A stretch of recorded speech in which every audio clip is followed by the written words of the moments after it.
Hello, good people of YouTube. Mountbatten here. And today we've got quite a few interesting devblogs to go over with quite some surprising announcements in them. Some changes to some special commanders. Some of them are getting buffed, some of them are getting nerfed, some of them are getting a little bit in between. A new line of submarines is upon us as well as the traditional Halloween operation returning, along with a unique mode that's just for submarines. So let's go ahead and dive right on into it. We're going in the order of release with these devblogs. I will be reading straight from the devblog website, which link to will be in the description down below if you want to read along as I read aloud. Also, any relevant images or artwork will be thrown up on screen as we go through them. So again, if you want to check this out for yourselves, which I highly encourage, link to that is in the description down below. So let's go ahead and dive right on in with the first devblog of today, which is labeled Halloween Operation Wolfpack, Personal Challenges and Other News, closed testing 11.9. Let's talk about the most notable new features of the next update. Halloween. In this year's Halloween celebration, players will enjoy the already familiar operations Saving Transylvania and Submarine in the Darkness. The temporary Twilight battle type, familiar to players from Halloween 2018, will also return with minor visual enhancements. Operation Saving Transylvania will be available as Operation of the Week in the first week of the update, Submarine in the Darkness the second week. Throughout version 11.9, they will be available for completion in divisions. Both operations will only be available at normal difficulty level. Standard operations will only be available during 11.9 for divisions. And Twilight Battle will become available for 2 weeks after the release of update 11.9. So it's always nice to see the Halloween operations come back. There's some good fun to get into with some division mates. But the big announcement, the Wolfpack Operation. So they state Operation Wolfpack. In version 11.9, the Special Operation Wolfpack will become available in the game. It is inspired by the real events of World War II surrounding the German submarines fleet's hunt for Allied convoys. Players will fight at the helm of Tier 6 and Tier 8 subs. There will be 7 players in a team. The objective is to break through the escort screen groups and destroy the transports before they reach their destination. For the 2 weeks of 11.9, the Wolfpack will only be available for divisions. Then it will become available as Operation of the Week. Alright, so I think this is very cool. I think this might be a testbed for either a submarine heavy mode or a unique submarine mode, or I guess an operation, because this is very similar to a mode that was announced back in, it's gotta be years ago, right when submarines were first announced, but it never came to fruition, which had a very similar setup, where you had one team that was composed of primarily submarine players. I think it was, again, 6 to 7, and then you had one team that was just service ships that had to protect the convoy from these submarine players. And I think that type of asymmetric type of game mode would be very interesting to see in game, and would provide a historical accurate setting for submarines, as this is largely what submarines did, well, especially the German submarines did during World War II. There were a couple of instances here and there of submarines being involved in large fleet battles and such, but of course not to the level of warships, as is, well, everything else in this game as well. So interesting. I'll probably be checking this out, and hopefully if this is successful, they could continue to develop that special type of game mode, because again, I do like the type of asymmetric warfare that is present with submarines in game when it's into something like this. Alright, but anyway, going on down, Personal Challenges, 11.9 Personal Challenges will be available again. In this iteration, we've updated the interface as well as diversified the mission conditions. In the first 2 weeks of Personal Challenges, 11.9, you will have to earn ribbons, while in the second 2 weeks, it will be base XP, as before. In future iterations, Personal Challenges, new conditions will be added, such as damage dealt. That's always nice, add some more, like they've done with the Dockyard missions, where they've increase the tier of ship that can participate in the Dockyard missions, as well as the battle types that can also participate in the Dockyard missions as well. So if the personal challenges get to be that varied, that's good. It's easier to complete for everybody. Technical changes and improvements. Submarine changes. The visual effect of the ping traveling through the water has been re-implemented. It did its job well of drawing attention of both the targeted player and their allies to the attacking submarine. Combined with the effect of the ping launch appearing on the surface of the water near its source, it would help to locate the submarine more accurately, draw attention to it, and allow for quicker and more effective attacks. And they've also changed the update for they've updated the icon for homing torpedoes. It's more distinct from conventional torpedoes. I'm very glad they did that, because when you get in a submarine, sometimes the conventional torpedoes would be selected, and the icons right now are pretty much the same, of course, except for the background. But if you're in the middle of battle, it's easy to miss. So that's a good quality of life improvement. And the ping effect coming back, I like that. That's a good change, because it's annoyingly difficult to narrow down where a submarine's at right now, especially when you're in the middle of battle. I mean, many of you here, I'm sure everyone here has been attacked by a submarine, and you literally have to drop everything you're doing and try and guesstimate where the submarine's coming from. So adding in the ping effect back into the ping traveling through the water effect back into the game is, I think, a good step in the right direction for balancing submarines. This should make it much easier to locate those submarines now. They've also added in some other features to help let you know what you're doing to the submarines, which again, I think is a major improvement. So new ribbons for depth charges were added. They will be more clearly more clearly show the effectiveness of dropping depth charges on the submarine. Hit ribbon is issued when a submarine receives full damage from the depth charge. Splash damage ribbon is issued when a submarine receives partial damage from the depth charge. So this, I think, will cut back on a lot of the frustration that myself and many other players are having with submarines right now, because, if you guess the general direction or the general area of where the submarine's at, you guys got to remember, they, I think, doubled or tripled the explosion radius for the depth charges a few patches ago. So, yes, you're hitting them, but right now with the current ribbons, you don't really know how effective that hit was. Unless you're staring at your damage indicator, which is a good thing to do, and you see how much damage you tick up a little bit, and even then you don't know, okay, was that a full hit, was that a partial hit, because subs have so little health, So this will let you know if you're just winging him with the depth charges, or if you're actually like fully damaging him. And that's one thing I mentioned before when talking about submarines, because you don't see their health bar when they're below the surface, and you can't hit them. So, yeah, you don't really know how much damage you're doing. This is, I think, a massive change. Well, not a massive change, but a small change that will go a long way to help cut back on the frustration of trying to deal with submarines. Also, like we talked about beforehand, Tier 6 plus CVs are getting the depth charge airstrike that's automatic. And just like we discussed last time, the bot's going to, the AI is going to take in the information of the oil slicks, the ping effects, and the ping icon, and guesstimate to the lead and drop depth charges on top of where it thinks those submarines are at. Again, I don't see why CVs, the players that like driving planes, can't do this themselves. Everyone else has to. It just seems like more hand-holding for CVs to everybody else playing the game. So, some very interesting changes up next to unique commanders, skills, and upgrades. So, this is the first time in a while that they've changed unique commanders. And there's some pretty big changes in here. So, let's start off with Kuznetsov, probably one of the most popular unique commanders. His Will to Victory talent.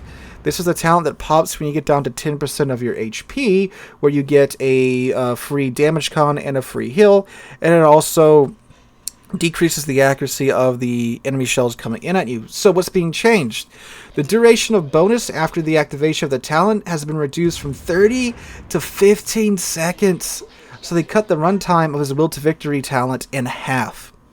The amount of hit points restored per second increased from 0.25% to 0.35%. So they cut the action time of this talent in half, but then they buffed the amount of HP you get back by a third. So you get back more HP per second, but you still lost half of the runtime of the heal and of the dispersion effect. So that's interesting. That's a pretty big buff. I mean, you do get a little bit more HP, of course, but you still have half the time running.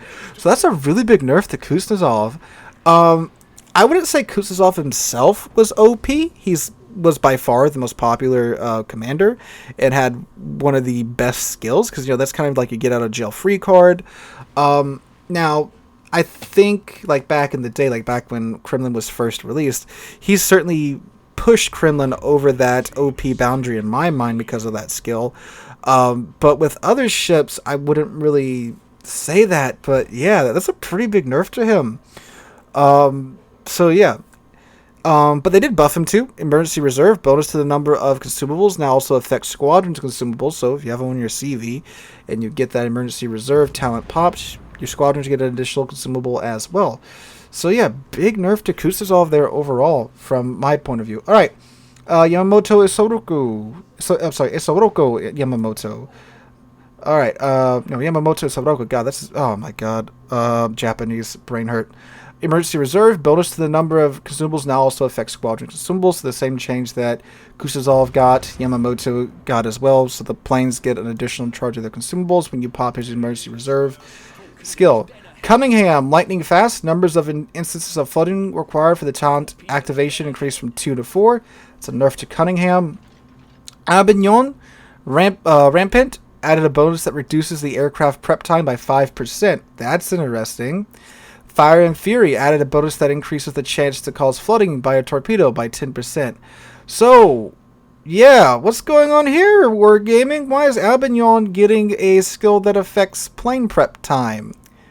I don't think that many people are playing the Bearn. Now, Bearn's a pretty darn decent CV in my mind, but I don't think it's that popular. Are we perhaps getting French CVs soon? Which would have been the logical CV line addition 2 CV lines ago, because the French had CVs, unlike the Germans and the Soviets during World War II. So, yeah, what's going on here, Wargaming? A little bit of theorizing there. Also, Lucian's, his aerial equipment expert talent, they fixed a bug that it somehow triggered on ships that didn't have squadrons, but no changes to Lucian's. He managed to dodge this round. Alright, for subs, the skill enlarged propeller shaft. This also affects the submarine speed when surfaced and at periscope depth. Now, battleship and cruisers, focus fire training added a bonus that reduces the aircraft prep time by 5%. There you go, Kearsarge mains.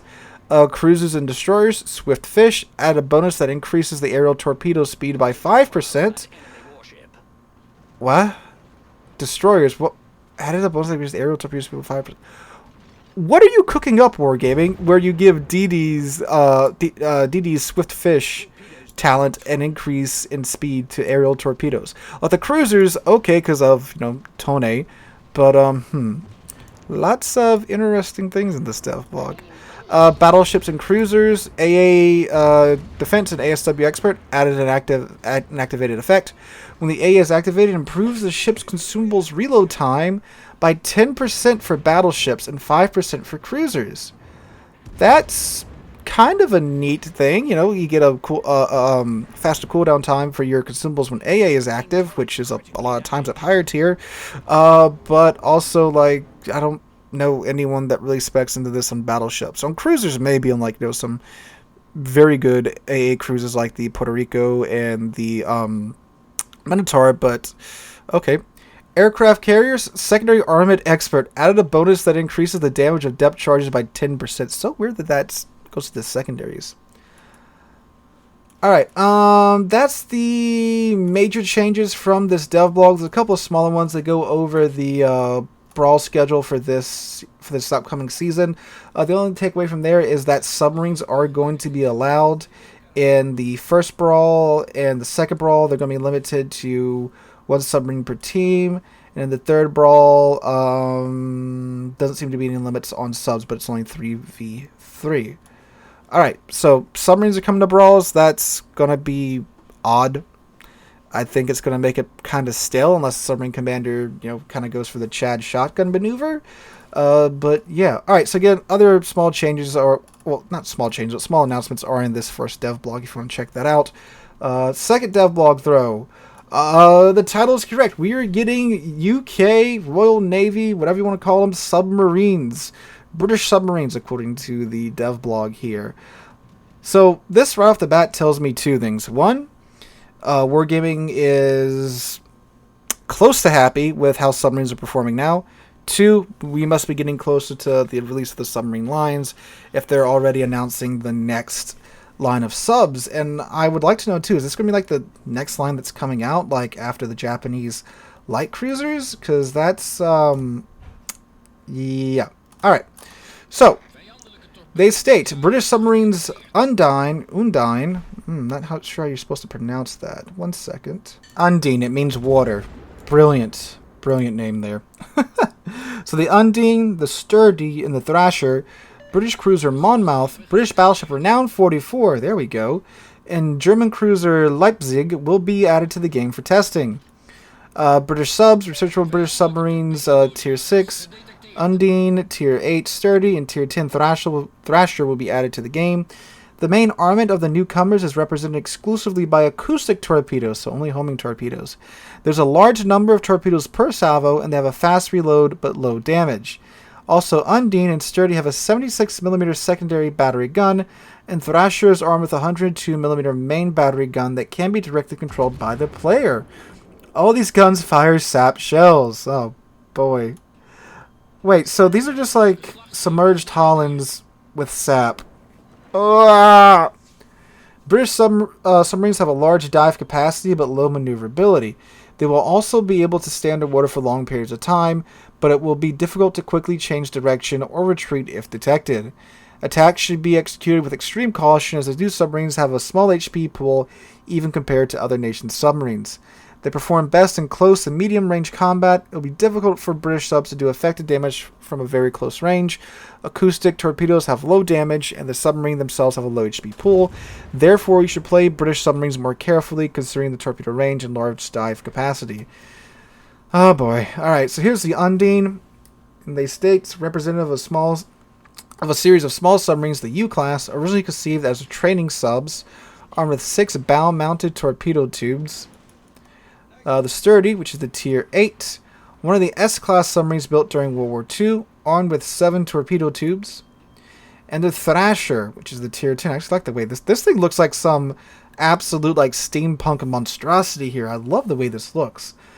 Representative of a series of relatively large submarines that formed the backbone of the British submarine fleet during World War II. The main armament is 11 torpedo tubes, 8 of which are located on the bow. Good God! Jeez. Well, that's happening. Ugh. Alright, the stats are here, and we'll take a look at those in a second, but we got some happier news to look at. Renown 44, which is going to be a Tier 7 premium. A fast-moving battlecruiser armed with guns similar to those mounted on the battleships such as Queen Elizabeth. In the 1930s, she underwent a comprehensive upgrade that included reinforced armor and anti-aircraft armament. The ship had many similarities with her counterpart, the British researchable battleship Renown. She has improved acceleration dynamics, high-firing, accurate AP shells effectively against lightly armored targets, torpedoes with turning mechanics, and an improved repair party, as well as the engine boost and DFAA consumables. At the same time, she has weak armor and a low salvo weight. However, the ship's gameplay is slightly different from the researchable Brit Renown 44. Is mainly a close-range battleship. In addition to 8 torpedoes with good damage, the ship is equipped with long-range and numerous secondary battery guns. In addition, it has a hydroacoustic search consumable in the same slot as DFAA, which makes playing more comfortable at close range. However, this consumable has a small number of charges. Renown, as of 1944, is less suited to the progression of the British battleship branch than her researchable counterpart. The Renown 44, if played at Tier 6 in the branch, would surpass even the Tier 7 Rook in terms of AA and secondary guns. So we're adding in the Renown 44 in a state she was historically in for a large part of her lifespan as a separate premium ship. What's worth mentioning is that she will actually be obtainable for free for particular in-game activities. We will share the details later, but Wargaming, that's a good move. Or at least a video a little while ago talking about the Renown and how the Renown we got in game was actually an incomplete refit of the Renown, which is what it is. It's the incomplete like 1945 refit that they didn't get to finish before the war ended. And the only thing that she did in that state was go to the scrapyard. But this is the configuration she was in during the war. So Wargaming's excuse was, like they said here, that if they put her in this configuration with her many secondary guns and her heavy AA, she simply wouldn't be a proper fit for the line at Tier 6. Now, why not add her in the line at Tier 7? I don't know. Perhaps this is too far of a deviation from the line, even though the line's supposed to be a medium to closer range battle cruiser line, and this ship sounds perfect for close range fighting. But I'm glad she's coming in as a premium, and a free premium at that. So, depending upon what you have to do to get this premium, which they've been pretty generous recently, hopefully that trend will continue. This is a massive thumbs up for me, Wargaming. Thank you for this. Alright, the Leipzig, the Tier 6 German cruiser. A light cruiser, a development of the Königsberg-class ships, which differs from its predecessors by a different turret layout and slightly modified defenses. Leipzig, like her sister ship, researchable cruiser Nuremberg, is armed with 9 150mm main battery guns and 4 triple torpedo tubes, and is equipped with HE shells that have high armor penetration capabilities and AP shells with high damage. She has good concealment and the trademark German hydroacoustic search consumable. However, she has weak armor and AA weapons, as well as a slow main battery turn traverse speed. Unlike Nuremberg, Leipzig's gameplay is weighted toward torpedo attacks, as her torpedoes have a high range. Because of this, as well as her good concealment, the ship can attack targets with torpedoes from a comfortable range while remaining undetected. So, our torpedo-focused German cruiser. Interesting.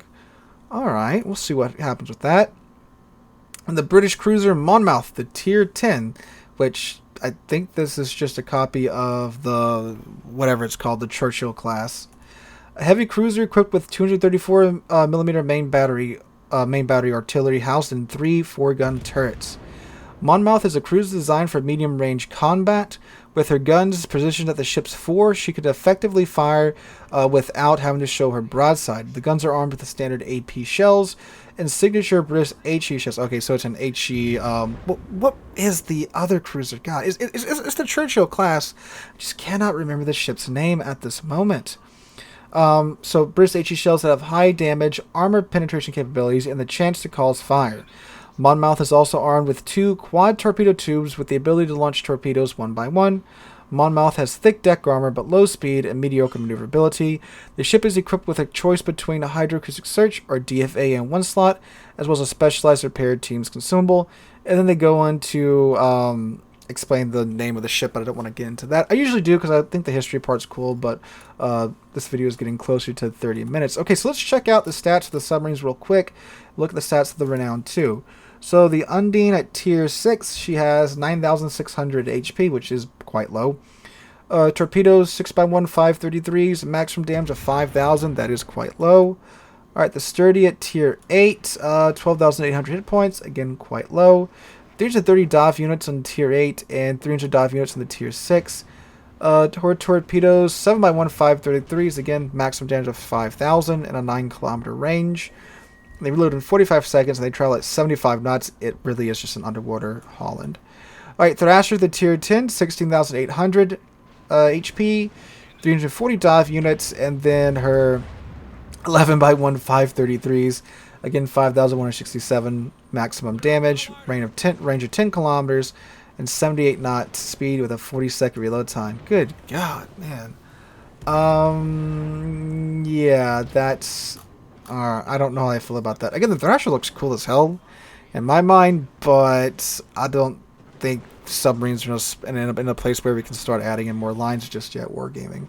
Alright, so the Round 44, 55,200 hit points, 16mm plating. What's the secondaries? Secondaries. 10x2, 113mm guns. Beautiful.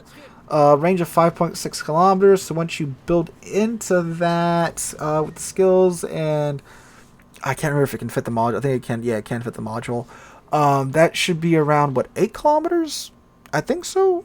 I'm not 100% sure. Which is pretty far by Tier 9 standards, especially on a ship that's this fast, because it does have the engine boost and the... where's the maximum speed at? Yeah, 29.9 knots. Then you get the engine boost on top of that. So, good. Renown 44 is looking like something I'm very interested in. Alright, so the Leipzig, the Tier 6 premium German torpedo cruiser. Her torpedo tubes have a range of 10 kilometers, and her concealment speed, turning circle radius, 9.7 kilometers base. Dang. So again, with the commander skill, you can get that down to, shoot, what, 8 kilometers? That's kind of nuts. The torpedoes, what do they do though? 4x3, 533, so maximum damage 13,700, and they reload in 68 seconds. Okay. Alright, and the Monmouth, the ship's stats, her HE, 38,000, I'm sorry, 38,000, 3,850 maximum HE shell damage, a 24% chance to cause a fire on a ship that has 12 guns. Jeez, that reloads in, how long? 18.5 seconds, and of course you can build into that to get that down even lower. Alright, so some very interesting ships being announced. Again, I'm very excited about the Renown 44. Sounds like an absolute blast of a ship to play. Leipzig seems pretty interesting too. Monmouth is a tier 10 British, was it special ship? Yeah, special ship. Don't know how that's going to come out just yet, but one that I'm probably going to look into getting. The Brit submarines though, again, I'm kind of just like, is it really the time for this? And I guess it is if Wargaming's announcing this, so yeah, just what the player base wanted. I do think Thrasher having the main battery gun you can control is pretty cool. But anyway guys, let me know what you guys think about these devlogs in the comments down below. I will be streaming right here on the channel tonight. Well, on the channel and on Twitch, so make sure to come out for that. If you enjoyed today's video, make sure to drop a like and subscribe to the channel. We're on our way to 40,000 subscribers, and I can't thank you guys enough for that. Again, hope you guys have a wonderful Friday, have a wonderful Labor Day weekend. Hope to catch you guys in the next one.